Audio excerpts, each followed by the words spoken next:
Brian, and this is Jarred. And this is Kidtalk. Kidtalk is where we talk to people who make games, design games. And pretty much anyone who likes games. Yeah, and today we're talking with Brian Macdonald with Brains on Games. Hi, thanks for spending some time with us today. Hi guys, I'm excited to meet a celebrity. Boy, again, I get 2 in 1. Perfect. Celebrities? Internet famous counts. So, since we all like games, I assume you like games, since your YouTube channel is called Brains on Games. I love games. We're going to start off our interview with a game. It's called 5-Second Rule, where you're trying to name 3 things in 5 seconds. We are not using the we're not using the timer because it makes weird noises when you flip it. Okay. So, the first question is, name 3 potato chip flavors. Sour cream and onion, ranch, ketchup. In exactly 5 seconds. Okay, now, my 5-second rule, or one of them, is name 3 types of clouds. Cumulus clouds, nimbus, and cumulonimbus. Stop. You only named 2 and 5. And the last one is not a cloud. Yes, it is. It is? Yes, cumulonimbus is definitely a cloud. Oh, yeah. He said cumulonimbus twice. No, he First said one was cumulus. He said cumulus something. Oh, and then cumulus is the one I didn't know it got. I thought only cumulonimbus. Okay, and my was second a one cloud. is name 3 card games. Hearts, cribbage, crazy eights. We only have one of those. We And I don't know if Parks counts as a card game because it has a board. No, I said hearts though. Oh, I used to we play have hearts. none of those. When I was in university, we used to play hearts almost we have every Crazy day. 8. We have Crazy 8. No, we don't have Crazy Eights here. Not You here. play them with a regular deck of cards. At home, we have Crazy 8s. Not here in our 45 games we have here. We have a lot of games. I see We have that. about Okay. 300 at home. Now to the questions, which is the main part of this. So, Okay. my first question is, do you think you'll ever design a board game? Wow. I don't think I will ever be the person who designs one. I might help someone else who's designing a board game. But If you would design a board game, would it be about psychology? It would probably be about psychology. It would be That's about my families. line. But the first thing I wrote down in this was, will it be about brains? Well, psychology and the brain go sort of like this, right? So they do kind of go together. And Maybe it sounds a it'll probably little have something to weird do with the brain. Just to say. What is a psychologist, though? A psychologist is a person who talks to other people who are stressed out or have problems that are bothering them and tries to help them find solutions to those problems to make their lives better. And you use games to do that? I sure do, yes. The biggest part of my job is that I work with families whose kids are having trouble at school. So I do testing to find out where their strengths and weaknesses are, and then I recommend games that might help them practice their skills that need some extra help to develop. So you have them play games that use different things, and then you see like how good they are at those specific things. Sometimes I do it that way. Usually I recommend the games to their parents so that the parents and kids can play together, because I think that's really important for parents to play with their kids. And lots of parents maybe aren't sure about any of these kinds of new games like you have behind you, or like the games that I like to play at home. Parents mostly know about Monopoly and Sorry and the Game of Life and things like that. So it's nice to be able to show them some new games like Rhino Hero or Catan, which is new for parents, but they're probably old games for you guys. Yeah. Catan is, I think, pretty old. It's right here. Rhino Hero was actually our first video. We taught it. We also have Rhino Hero Battle.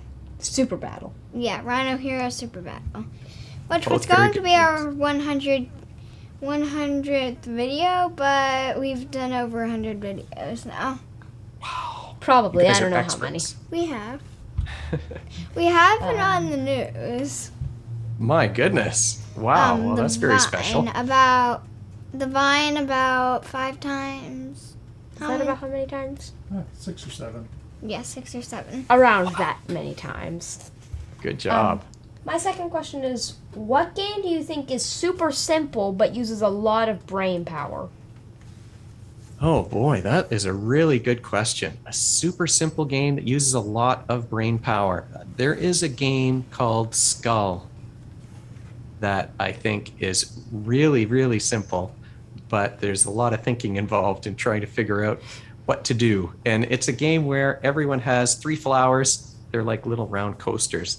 So you've got 3 flowers and 1 skull, and you're putting them face down in front of you, and you're trying to guess how many of other players' flowers you can turn without turning up a skull. So it's super simple, but you really have to know the other players to be able to guess whether they put a skull in front of them or not. That reminds me of another game that we have, Booty Dash, which is where you're trying to get a treasure. It seems pretty simple, and it is pretty simple, but you have to try to not land on the ones that are, like, there is some cards that are bad and some cards that are good, and you're trying to get to the treasure without losing. And it's not rock, paper, scissors. If you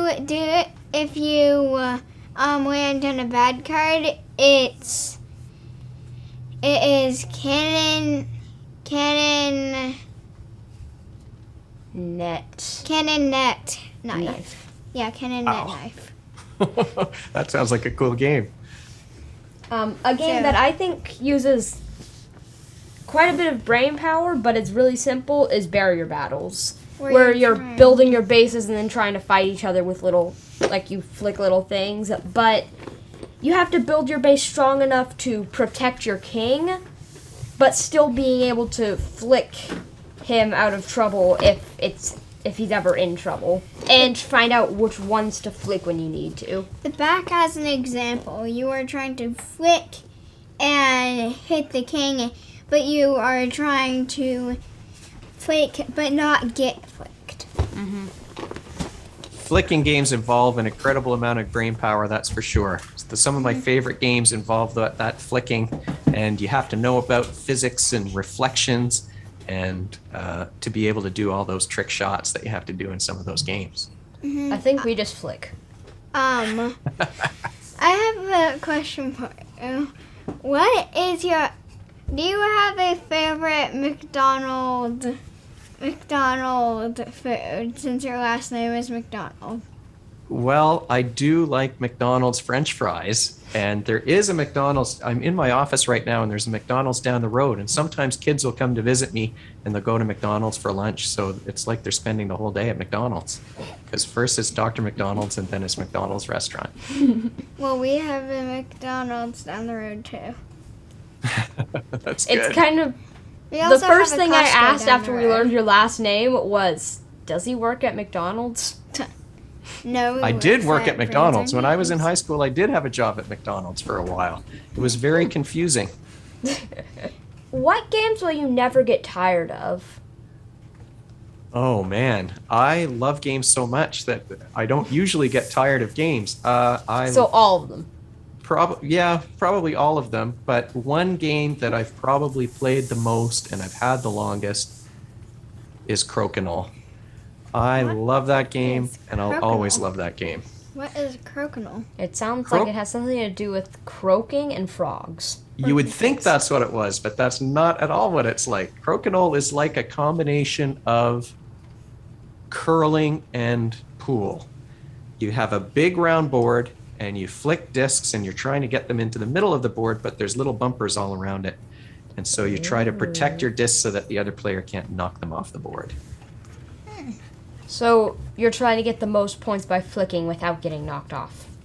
That's right. That's right. And the rules are that your disc has to wind up in the middle, or if another player has a disc on the board, you have to hit theirs, or else yours comes off. Ooh. That sounds very hard. It is very hard, but it's very fun. Is it one of those simple but brain powery games? I would say, and it is a flicking one, but you don't get to decide where the pins are. The pins are already built into the board. But the barrier battles also when you're knocked off the table, then you're out. Also, if you're hit, then you're out. So if you're knocked off of the table by something hitting you, you're double out. Oh, unless it's a brick hitting you. And you're not double out. What gave you the idea to mix board games and psychology together? That's a good question too. I played board games since I was your age. The first games I remember playing were, games like Checkers and Connect 4. I used to love Mousetrap. I don't know if you guys have ever heard of Mousetrap. We do. We love Mousetrap. Though I always remember thought hearing someone say that what they like doing is just building it and then watching it go. Very much it's so. Fun to do that. That is very fun to do. I love winding up the little thing to make the little boot kick the ball. I've loved games all my life, and my kids like playing games with me too. And I found that if they were sort of getting stuck on video games for too long, that they would usually turn off their computers or turn off their Xboxes or whatever and come and play a game with me. So I started learning about more and more games, and the more I thought about those games, the more I thought these games could really help kids learn some important things. So I started recommending games to the people who came to see me. We have an Xbox. What's your favorite Xbox game? Minecraft. It is probably the best one. We also have Infinite possibilities is Minecraft builders. My made-up motto for it. Over in the lobby. I saw your video today where you held up that game. It was the Our last mom told us game. that you commented Kulami was the loudest game. It is probably the loudest game in your collection, right? I have Kulami at home too, and it is very loud when you take it off the shelf. Do not turn it sideways is the lesson I learned from that video. The loudest game we have for playing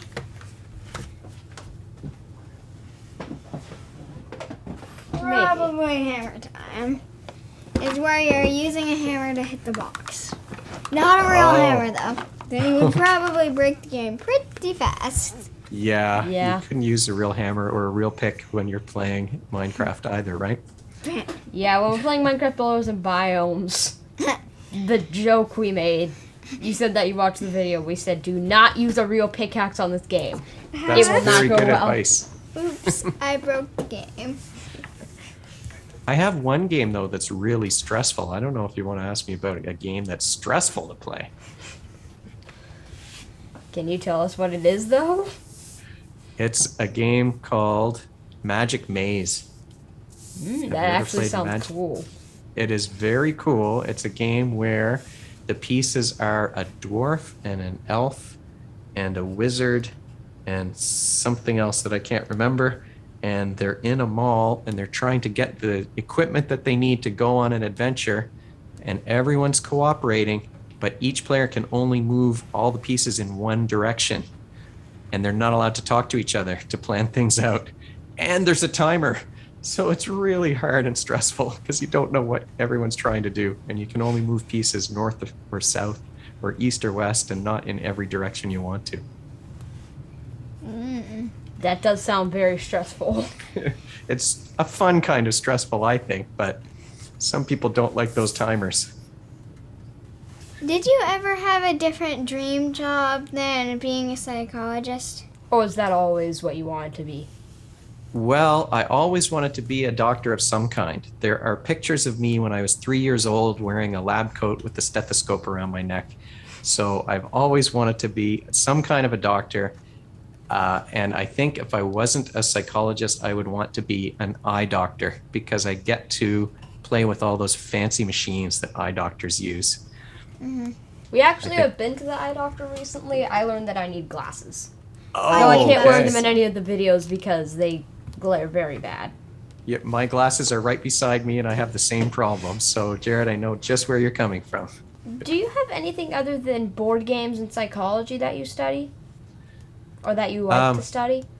Well, I like to learn about lots of things. I love biology. My undergraduate degree was a double major in biology and psychology, so I like learning about animals and cells. I like reading books about history.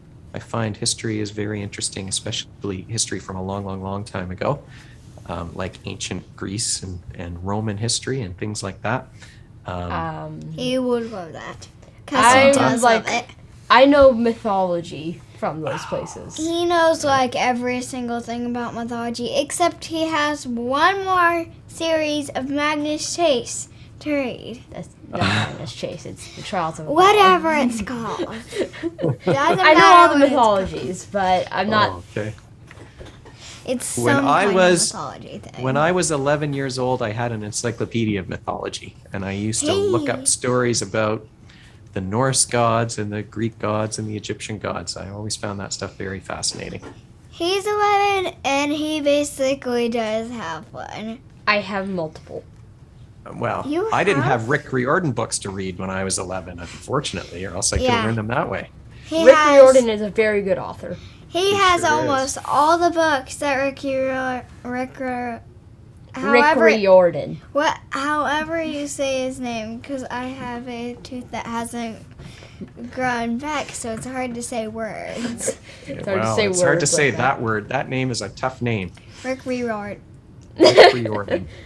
Rick Riordan. He just lost a tooth a few days ago. He actually hasn't lisped since. Oh, okay. Except once, like the third word he said after he lost his tooth.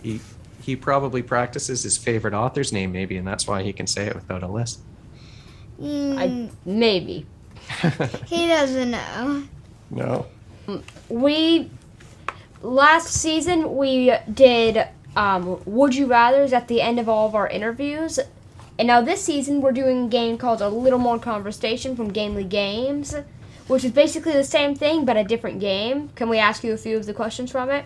You totally can.